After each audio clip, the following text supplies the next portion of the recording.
Ratification is the action of signing or giving formal consent to a treaty, contract or agreement, making it officially valid. There are 5 of ratification to be formed.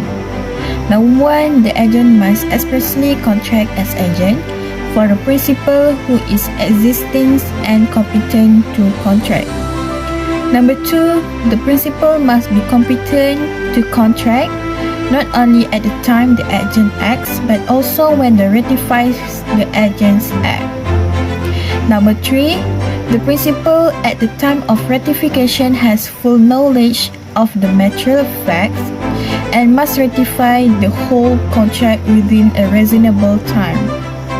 Number 4, ratification cannot be made so as to subject a third party to damage or terminate any right of interest of a third person. And the last one, only lawful acts can be ratified. Encik Daniel appointed Miss Diana as his agent to buy a luxury painting from designer art gallery for the price not exceeding Rm100,000 for his collection. Encik Daniel also requested Miss Diana to insure the painting in order to keep it safe. However, Miss Diana refused to do so and keep the insurance money without informing Encik Daniel. 1 month later, Encik Daniel discovered this matter and decided to take a legal action against Miss Diana. The issue arises whether there is a valid contract between Mr. Daniel and Miss Diana or not. Number 2 is relevant provision of the Contract Act 1950, Section 38, Subsection 1 of the Contract Act 1950 provide that the parties to a contract must either perform or offer to perform their respective promises unless such performance has been dispensed with by law. The Contract Act 1950 further makes provision for indemnity and guarantee, appointment and authority of agents.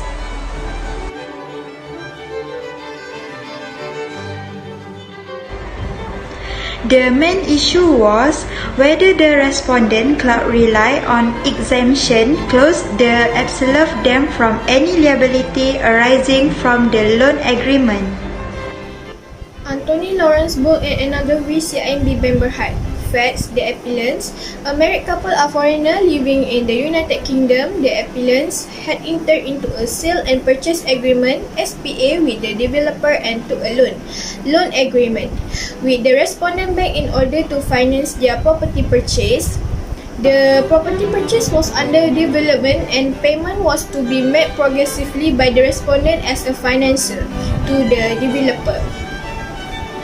Although a notice for payment was sent by the developer to the respondent however failed to make payment and neither sought an extension of time nor informed the appellants that it would not be paying. As a result, the developer terminated the SPA. The appellants filed a claim against the respondent seeking damage as a result of the termination.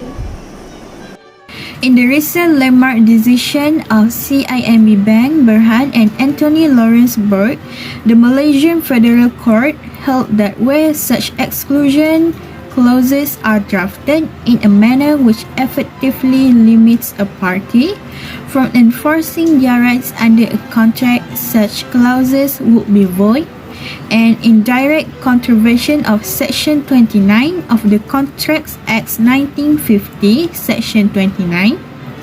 Section 29 essentially provides that terms of a contract which absolutely restrict a party from enforcing his rights under a contract is void to that extent.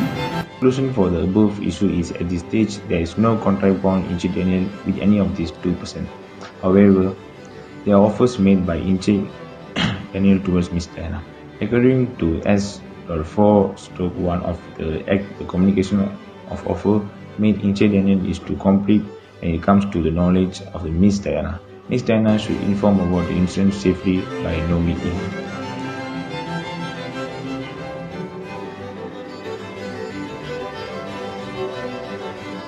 Next, I would like to move to the question 2a.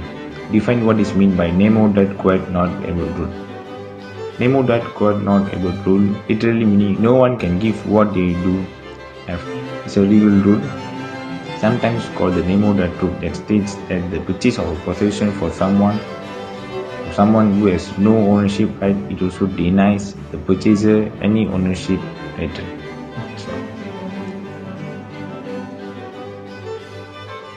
Number 1. Sales under the authority of the owner. This is one of the most acceptable exceptions to the Nemo that quote non-habit rule. The court will always hold that a buyer has good title if the above is proved.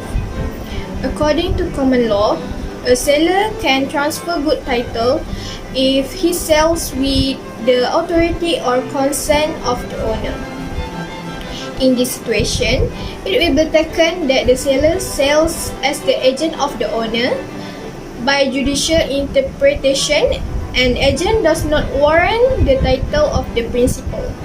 He only warrants that he knows no defect in the principal's titles. Number 2. Misleading conduct of the seller. Another exception to Nemo that quote non-habit rule is provided for in Section 22 of the Sales of Goods Act. This section posits that the owner of goods cannot challenge the sale if, by his conduct, he has represented the seller as having the authority to sell. This is a form of estoppel. In Henderson and Co. v. Williams, 1895, 1 KB 5-1, M. who had some good in the defendant's warehouse instructed them to hold the goods to the order of F. F. negotiate the goods to the plaintiff. Before the delivery, M. discovered F. fraudulent intention and instructed the defendants not to deliver the goods to the plaintiff. It was held that the plaintiff were entitled to damage for conversion because property had passed to them. The above case clearly explains where the misleading conduct of a seller can indirectly pass good titles to a buyer. Number 3 is sale by a mercantile agent. A mercantile agent means an agent having in the customary course of his business as such agent authority either to sell goods or to consign goods for the purpose of sale or buy goods or to raise money on the security of goods. The law is that a mercantile agent who is in possession of good or document of title to the goods with the consent of the owner can pass a good title if the sale or disposition is in his normal course of business, provided that the buyer buys in good faith. This is apparently another exception to Nemo that quote non-habit rule.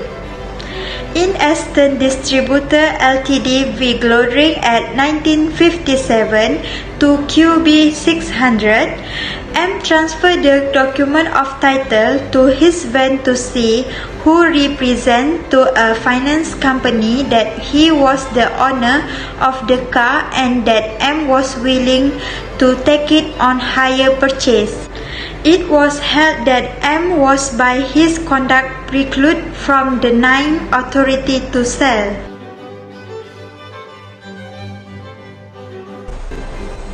Number 1 is condition as to title, Section 14, subsection A.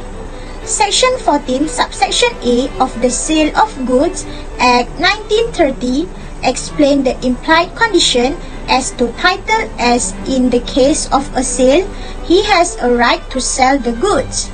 In the case of an agreement to sell, he will have a right to sell the goods at the time when the property is to pass. This means that the seller has the right to sell a goods only if he is the true owner and hold the title of the goods or is an agent of the title holder. When a goods is sold, the implied condition for the goods is its title, the ownership of the goods. If the seller does not own the title of the said goods himself and sell it to the buyer, it is a breach of condition. In such a situation, the buyer can return the goods to the seller and claim his money back or refuse to accept the goods before delivery or whenever he learns about the false title of the seller. For example case, Roland v. Devil, the plaintiff had purchased a car from the defendant and was compelled to return it to the true owner after having used it for a while.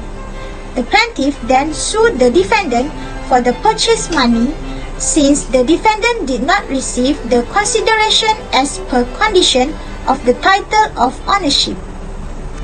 Number 2 is condition as to quality or fitness, section 16. The doctrine of caveat emptor is applicable in the case of sale or purchase of goods, which means buyer beware.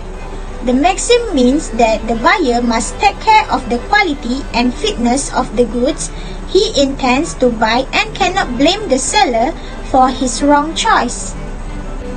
However, Section 16 of the Sale of Goods Act 1930 provide a few conditions which are considered as an implied condition in terms of quality and fitness of the goods.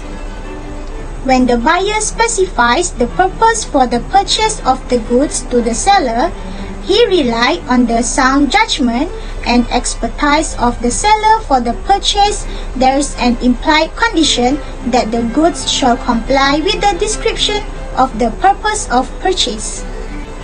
When the goods are based on a description from a person who sells goods of that description, even if he doesn't manufacture the goods, there is an implied condition that the goods shall correspond with the description. However, in case of an easily observable defect that is missed by the buyer while examining the goods is not considered as an implied condition. Number 3 is enjoy possession of the goods, section 14 subsection B. Section 14 subsection B of the Act mentioned an implied warranty that the buyer shall have and enjoy quiet possession of the goods, which means a buyer is entitled to the quiet possession of the goods purchased. As an implied warranty, which means the buyer after receiving the title of ownership from the true owner should not be disturbed either by the seller or any other person claiming superior title of the goods. In such a case, the buyer is entitled to claim compensation and damage from the seller as a breach of implied warranty. 4. Deliverable state. Section 20 and 21 of the Sale of Goods Act 1930 elaborate on the concept of specific goods in a deliverable state and specific goods to be put into a deliverable state, respectively. Deliverable state refers to the condition of the goods such that the buyer under the contract is bound to accept the goods delivered to him by the seller according to the contract, where there is an unconditional contract for the sale of specific goods in a deliverable state. The property in the good passes to the buyer when the contract is made, and it is immaterial whether the time of payment of the price or the time of delivery of the goods or both is postponed. Whereas for the ascertained goods that are not in their deliverable state at the time of formation of the contract and the seller needs to do something in order to put the goods in a deliverable state, the possession of the goods in deliverable state passes to the buyer as soon as he receives the notice of the same Case law, Philip Head and Son v. Chauffords. Summary of facts: the defendant bought a carpet from the plaintiff. When the carpet was delivered to the showroom where it was to be laid, it wasn't away for stitching. It was returned the next day in heavy bales and stolen. Decision: it was held that the carpet in bales was not in a deliverable state. The defendant were not liable for the price. Number 5. Goods are free from any charge or encumbrance in favor of any third party. Section 14, subsection C. Any charge or encumbrance pending in favor of the third party which was not declared to the buyer while entering into a contract shall be considered as a breach of warranty, and the buyer is be entitled to compensation and claim damage from the seller for the same. Case law, the Sales of Goods Act came into effect on 1st July 1930 and deals with the contract or agreement related to sales or purchase of goods.